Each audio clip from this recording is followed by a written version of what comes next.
ಸಾಂಪ್ರದಾಯಿಕ ಕೃಷಿಯಿಂದ ಕೃಷಿಯಲ್ಲಿ ಆಧುನಿಕ ತಂತ್ರಜ್ಞಾನ ಹಾಗೂ ಹೊಸ ಪ್ರಯೋಗಗಳನ್ನು ಅಳವಡಿಸಿಕೊಂಡರೆ ಉತ್ತಮ ಲಾಭ ಗಳಿಸಲು ಸಾಧ್ಯ ಎಂಬುದನ್ನು ಕೊಪ್ಪಳದ ರೈತ ವೀರೇಶ್ ಚಿರತನಾಳ ಸಾಬೀತುಪಡಿಸಿದ್ದಾರೆ.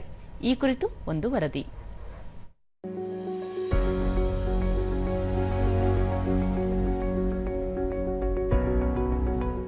ಕೊಪ್ಪಳ ಜಿಲ್ಲೆಯ ಯಲಬುರ್ಗಾ ತಾಲೂಕಿನ ನಿಲೋಗಲ್ಲ ಗ್ರಾಮದ ರೈತ ವೀರೇಶ ಚಿರತನಾಳ ಅವರು ಸಾವಯವ ಮಾದರಿಯಲ್ಲಿ ಕೊಪ್ಪಳ ಕೇಸರಿ ತಳಿಯ ಮಾವನ್ನು ಬೆಳೆದು ಅದನ್ನು ಮುಂಬೈ, ಕೋಲ್ಕತ್ತಾ ಹಾಗೂ ಜಾರ್ಖಂಡ್ ರಾಜ್ಯಗಳಿಗೆ ರಫ್ತು ಮಾಡುವ ಮೂಲಕ ಇತರ ರೈತರಿಗೆ ಮಾದರಿಯಾಗಿದ್ದಾರೆ.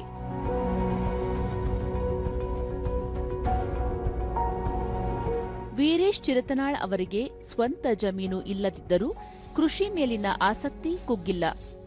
ಇವರು ಶ್ರೀನಿವಾಸ್ ಜಾಲಿಹಾಳ್ ಅವರ 7 ಎಕರೆ ಮಾವಿನ ತೋಟವನ್ನು ಗುತ್ತಿಗೆಗೆ ಪಡೆದುಕೊಂಡು ಸಂಪೂರ್ಣ ಸಾವಯವ ಪದ್ಧತಿಯಲ್ಲಿ ಮಾವು ಬೆಳೆದು ಇಂದು ಉತ್ತಮ ಲಾಭ ಗಳಿಸುತ್ತಿದ್ದಾರೆ.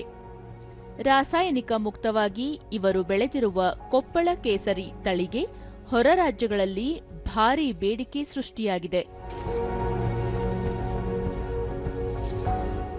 ಮಾವು ಬೆಳೆಗಾರ ವೀರೇಶ್ ಚಿರತನಾಳ್ ಜೀವಾಮೃತ, ಕೊಟ್ಟಿಗೆ ಗೊಬ್ಬರ ಹಾಗೂ ಎರೆಜಲವನ್ನು ಮಾತ್ರ ಬಳಸಿ ಯಾವುದೇ ವಿಷಕಾರಿ ರಾಸಾಯನಿಕಗಳಿಲ್ಲದೆ ಮಾವು ಬೆಳೆದಿದ್ದು ಉತ್ತಮ ಬೇಡಿಕೆ ಇದೆ ಎಂದರು.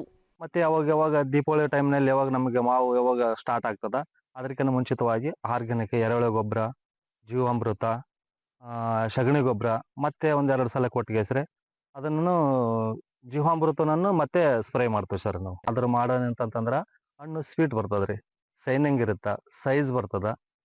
ಹಂಗಾಗಿ ನಾವು ಆರ್ಗ್ಯಾನಿಕ್ ಜಾಸ್ತಿ ಮಾಡ್ತೀವಿ.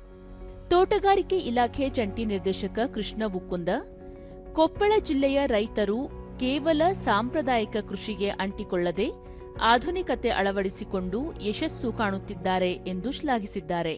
7 ಎಕರೆ ಹೊಲದಲ್ಲಿ ಕೇಸರ್ ಮಾವನ್ನು ಬೆಳೆದಿದ್ದಾರೆ.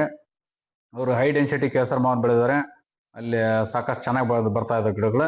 ಅಲ್ಲಿ ಸಾಕಷ್ಟು ನೆರಳು ಇರೋದ್ರಿಂದ ಅವರು ಒಂದು ಬೇರೆ ರೈತರಿಗೆ ನಾ ಏನ್ ಹೇಳ್ತೇನೆ ಅಂತ ಹೇಳಿದ್ರೆ, ಈಗ ಮಾವು ಬೆಳೆದಿದೆ, ಬೇರೆ ಬೇರೆ ನಮ್ಮಲ್ಲಿ ಈಗ ಹಣ್ಣಿನ ಪ್ರದೇಶ ಇರೋದ್ರಿಂದ ಸಾಕಷ್ಟು, ಯಾಕಂದ್ರೆ ಹಣ್ಣು ಅಂದಾಗ ಒಂದು ಸೀಸನಲ್ ಬರ್ತಾವೆ. ಅಲ್ಲಿ ಸಾವಯವ ಇದರಲ್ಲಿ ಸ್ವಲ್ಪ ಸಗಣಿ ಗೊಬ್ಬರ ಜಾಸ್ತಿ ಹಾಕಿ ಬೆಳೆದ್ರೆ ಚೆನ್ನಾಗಿ ಬರುತ್ತೆ.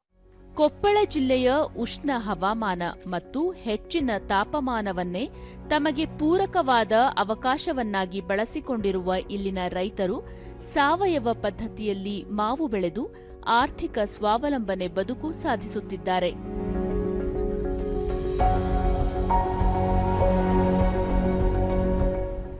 ವೀರೇಶ ಚಿರತನಾಳ ಅವರ ಈ ಸಾಧನೆ ಜಿಲ್ಲೆಯ ಮತ್ತು ರಾಜ್ಯದ ಇತರ ರೈತರಿಗೂ ಹೊಸ ಭರವಸೆ ಹಾಗೂ ಸ್ಫೂರ್ತಿ ನೀಡಿದೆ.